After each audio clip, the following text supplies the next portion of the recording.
അന്തിക്കാട് വടക്കേക്കര ക്ഷേത്ര വാദ്യകലാ സമിതിയുടെ നേതൃത്വത്തിൽ മേള കലാപഠനത്തിന് ആരംഭം കുറിച്ചു.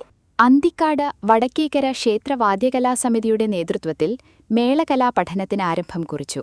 മേളകലാകാരൻ പഴുവിൽ രഘുമാരാർ ഭദ്രദീപം കൊളുത്തി ഉദ്ഘാടനം നിർവഹിച്ചു. അവരും നല്ലോണം പഠിച്ച് ഇത് പഠിച്ച് കുട്ടികൾ പഠിച്ചുണ്ടാവുമ്പോൾ നമുക്ക് അതിനൊരു സന്തോഷമുണ്ട്. ആ സന്തോഷം എല്ലാവരും നിലനിർത്തുന്ന വിചാരിക്കുന്നു. എല്ലാവർക്കും ആശംസകൾ. വാദ്യകലാസമിതി പ്രസിഡന്റ് അന്തിക്കാട് പത്മനാഭൻ അധ്യക്ഷത വഹിച്ചു. ഇ രമേശൻ, ഷാജി കുറുപ്പത്ത്, അന്തിക്കാട് ഉണ്ണി, പരമേശ്വരൻ മേണാത്ത്, സജീഷ് കുറുവത്ത്, പഴങ്ങാപ്പറമ്പ് കുട്ടൻ നമ്പൂതിരി, അന്തിക്കാട് ദേവദത്തൻ, അന്തിക്കാട് കൃഷ്ണപ്രസാദ്, വൈശാഖ് അറയ്ക്കൽ എന്നിവർ സംസാരിച്ചു. പ്രിയപ്പെട്ട ചേട്ടൻ്റെ നേതൃത്വത്തിലാണ് ഇവിടെ ആരംഭിക്കുന്നത്. നമുക്കൊക്കെ അറിയാം, ഇതിൽ മേളത്തിന് ഉപരി നമുക്ക് ഈ ഒരു കുടുംബത്തിൽ അംഗമായി കഴിഞ്ഞാൽ നമ്മളെല്ലാവരും രക്ഷപ്പെടുകയാണ്. നമുക്ക് നമ്മുടെ സുഖങ്ങളിലും ദുഃഖങ്ങളിലും ഒക്കെ ഇവരെന്നും കൂടി ഉണ്ടാകുമെന്ന കാര്യത്തിൽ തർക്കമില്ല.